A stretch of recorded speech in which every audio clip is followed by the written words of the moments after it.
Hola les gars, j'espère que vous allez bien et on se retrouve dans une toute nouvelle vidéo Back to School. Et cette vidéo, c'est ma vidéo organisation qu'on m'a pas mal demandé en commentaire. Et donc je vais vous donner plein de petits tips de comment je m'organise plus dans ma vie en général, comment je m'organise à l'université, comment je fais mes prises de notes, comment je trie mes cours. Voilà, vraiment une vidéo assez complète. Je pense que cette vidéo va pouvoir aider pas mal de gens, que ce soit en secondaire ou pour ceux qui rentrent à l'université ou pour ceux qui rentrent en master, car je rentre en master 2. Donc j'ai un certain recul sur l'organisation et il y a pas mal de choses que je faisais déjà avant, que j'ai continué à faire.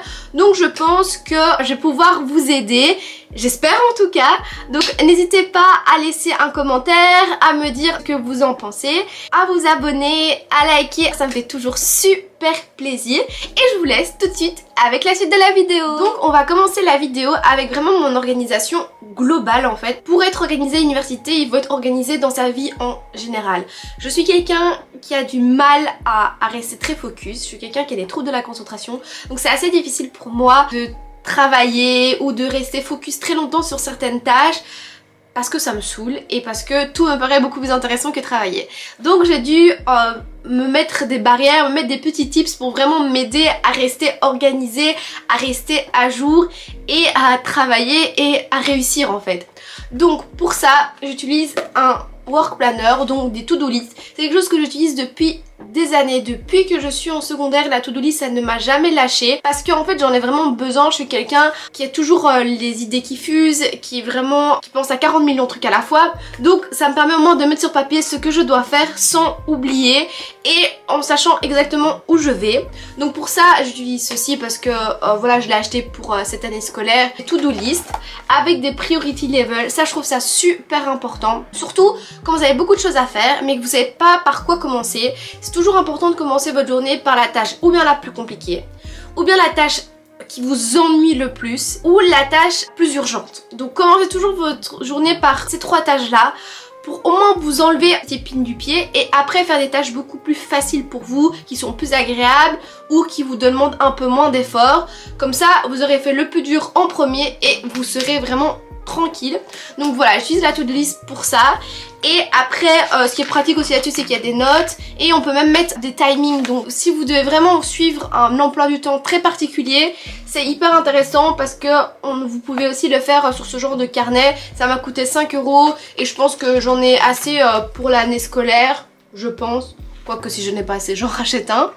Mais donc pour moi, vraiment la to-do list c'est super ultra important pour savoir exactement ce que vous devez faire par jour. Vous la faites le soir et le matin, vous savez exactement qu'est-ce que vous devez faire. Ou bien vous la faites le matin, mais moi je préfère le soir. Vu que je suis quelqu'un qui pense toujours à 40 millions de trucs, ça me permet au moins de coucher sur papier tout ce que j'ai en tête et d'être tranquille. Aussi, j'utilise un daily planner. Donc en fait, c'est un planeur avec des heures et ça j'utilise surtout en période de révision. Donc voilà, ça c'est super intéressant quand vous êtes en période de partiel ou en période d'examen et que vous devez vraiment suivre un certain horaire pour savoir exactement à quel moment vous travaillez, à quel moment vous mangez, à quel moment vous faites du sport, à quel moment vous faites votre goûter, vous faites une pause, etc. Ça permet vraiment d'avoir un canevas sur votre journée et pas être éparpillé et savoir exactement ce que vous devez faire à quel moment. Bon, évidemment c'est quelque chose de flexible, mais c'est hyper intéressant surtout en période de révision où voilà, vous travaillez quand même 8 heures par jour, voir exactement à quel moment vous pouvez caser des petites pauses, à quel moment vous pouvez faire ci ou ça, c'est super intéressant. Donc voilà, un day planner que j'ai aussi acheté chez Emma. Franchement la plupart des choses que je vais vous montrer, je les ai achetées chez Emma parce que bon, j'aime pas me ruiner pour les fournitures scolaires quand même.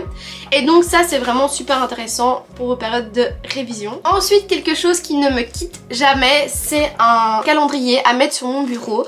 Donc celui-là je l'ai acheté sur Shein à 5 € et vraiment c'est super important pour que je puisse voir exactement qu'est-ce qui va se passer dans mon mois. Parfois j'ai des deadlines qui sont pas dans la semaine mais 2-3 semaines après. Parfois j'ai plusieurs deadlines le même jour.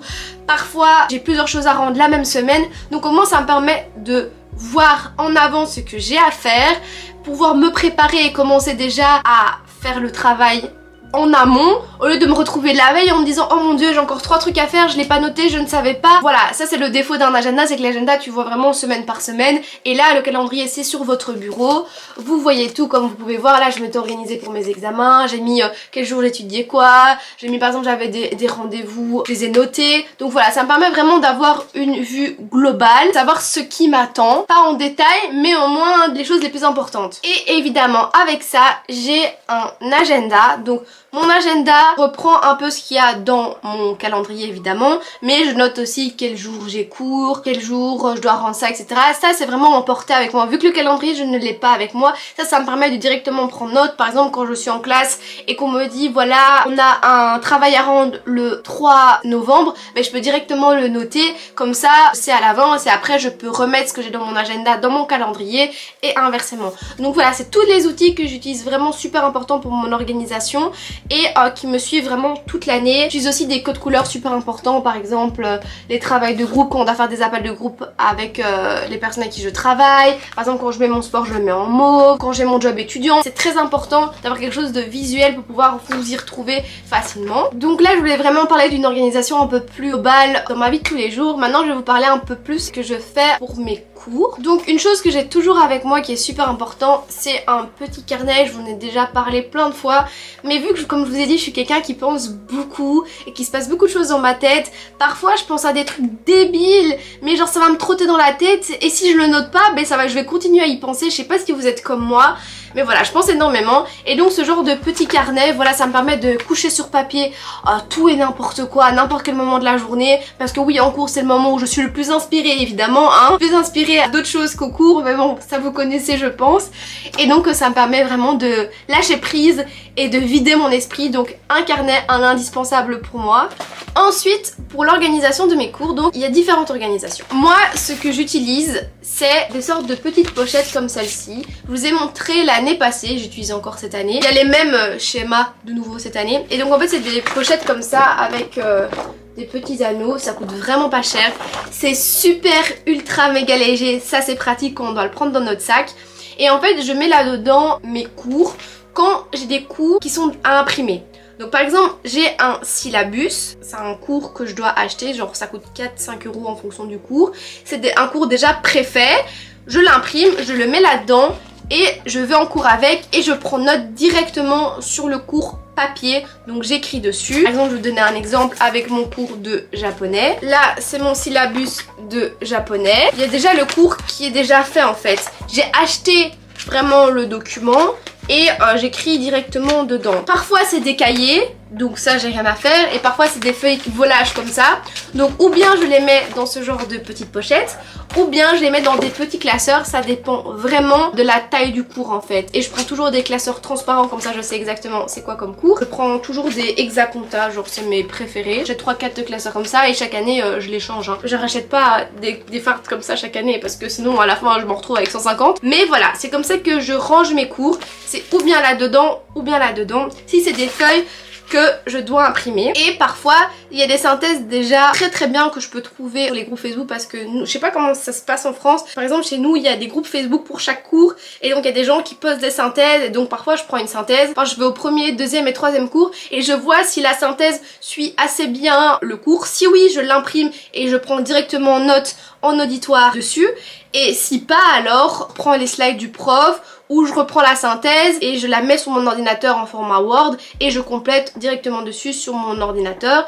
Et si malheureusement aucune synthèse ne correspond et qu'il y a juste des slides, alors je reprends les slides et je note directement sur les slides avec mon ordinateur ou avec ma tablette. J'utilisais beaucoup plus mon ordinateur en bac parce que les cours étaient beaucoup plus conséquents, parce qu'en fait en bac j'avais vraiment 2 quadrimestres, mais en master j'ai 4 quadrimestres, ce qui fait que j'ai 4 fois des cours différents, donc ce qui fait qu'à chaque fois le cours est beaucoup plus petit vu que j'ai que 6 semaines pour ce cours là. Je prends directement note sur ma tablette et c'est beaucoup plus simple parce que via GoodNotes je peux directement annoter les slides et ça c'est vraiment génial. Alors pour les cours de langue, alors ce que moi je fais c'est que j'utilise vraiment des flashcards. Voilà, je fais des listes de vocabulaire évidemment, mais quand je dois étudier c'est beaucoup plus pratique pour moi d'avoir ce genre de petites choses à mettre dans mon sac et à pouvoir réviser où je suis que de me trimballer mes listes, parce que voilà, le vocabulaire c'est quelque chose qu'on doit étudier tous les jours et qui prend beaucoup de temps. Donc au moins ça me permet d'avoir un truc qui est vraiment petit, compact, et je peux vraiment m'entraîner au bus, je peux m'entraîner à n'importe quelle pause, quand je veux sur ma journée, sur mon vocabulaire. Il suffit que je tourne les fiches. Et c'est vraiment méga pratique pour les cours de langue ou même pour les définitions. Si vous avez des cours avec énormément de définitions à retenir et que vous avez du mal, faites ça, trimballez ça avec vous et c'est vraiment génial. Il y a plein de couleurs de flashcards différentes, ce qui fait que vous pouvez faire un cours par couleur pour pouvoir vous y retrouver. Ça vraiment, ça m'a sauvé la vie et ça m'aide énormément. Un autre truc que j'utilise, ça c'est plus pour les travaux pratiques. Je sais pas comment vous appelez ça, nous c'est les TP, ça s'appelle travaux pratiques, mais je sais pas comment ça s'appelle chez vous. Donc c'est quand on est dans des sessions d'exercice en plus petit groupe avec un professeur. Je prends ça dans ce genre de cahier. Pourquoi? Parce que en fait c'est des feuilles totalement détachables. Et ça c'est vraiment super pratique parce que je peux faire mon exercice, je peux le détacher et après je le mets dans ce genre de petite pochette. Donc en gros voilà, là c'est l'exercice en tant que tel, comme vous pouvez voir. Et derrière on retrouve la résolution avec ma prise de notes. Et ce qui fait que tous les exercices, je les mets toujours dans des petites pochettes plastiques. Pourquoi? Parce que quand je reprends mon classeur transparent ou mon classeur léger que je vous ai montré, je vois directement que la pochette plastique c'est les exos. Tout ce qui est pas pochette plastique, c'est le cours. Et à la fin, il y a la pochette plastique et c'est les exos. Donc c'est beaucoup plus facile pour moi pour m'y retrouver. Je sais pas si c'est vraiment très clair mes explications, mais j'essaye parce que c'est pas toujours évident d'expliquer. Et une autre chose que j'utilise beaucoup, qui n'est pas vraiment pour les cours mais plus pour l'organisation en général, c'est ce genre de pochette en fait pour mettre tout ce qui est documents hyper important. Quand vous rentrez à l'université, il y a beaucoup de choses à gérer, il y a les inscriptions, il y a le Minerval, parfois vous êtes boursier ou non, et parfois il y a beaucoup de documents et vous savez pas où les mettre, où les classer. Moi ce que je fais, c'est que j'utilise une pochette comme ça où je mets tous mes documents par rapport à l'université, facture, plein de trucs, et au moins je sais que tout est dans cette pochette plastique et dès que je retrouve un document, ben je sais directement où je vais regarder et c'est dans une pochette comme celle-ci. Dernière chose indispensable pour moi pour l'université, c'est les feuilles A3. Donc là c'est des feuilles A3 Clairefontaine. Donc j'utilise des feuilles A3. Pourquoi? Parce que en fait à l'université on a souvent des chapitres qui sont assez longs, des chapitres de 15-20 pages, et je trouve qu'une fiche Bristol pour résumer un chapitre de 15 pages c'est vraiment pas grand chose, et parfois il faut te faire 5, 6, 7 fiches Bristol. Et moi ça me saoule, concrètement ça me saoule. Ce qui fait que si je prends une feuille A3, c'est un grand format et je peux vraiment noter tout ce qui est important sur tout le chapitre. Vous voyez, une feuille A3 c'est quand même assez grand, ce qui fait que voilà, c'est parfait pour résumer par exemple un chapitre de 15-20 pages et vraiment avoir une vue globale de tout chapitre. Vraiment, utiliser des feuilles A3, ça a révolutionné ma manière de travailler et d'étudier. Et parfois, j'utilise aussi ça pour faire des mind maps. Donc vraiment, la feuille A3, pour moi, je trouve que c'est vraiment sous-coté. Il n'y a personne qui en parle, mais moi, j'utilise ça tout le temps. Et ce qui fait qu'au lieu d'avoir 40 fiches Bristol, ben, j'ai 2-3 feuilles A3.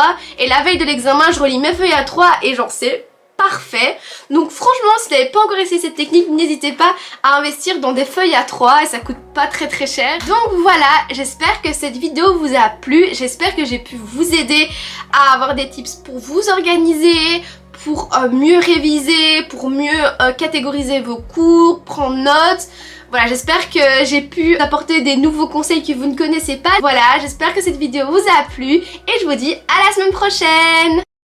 Another lazy afternoon, the clouds covered in grey, third coffee of the day.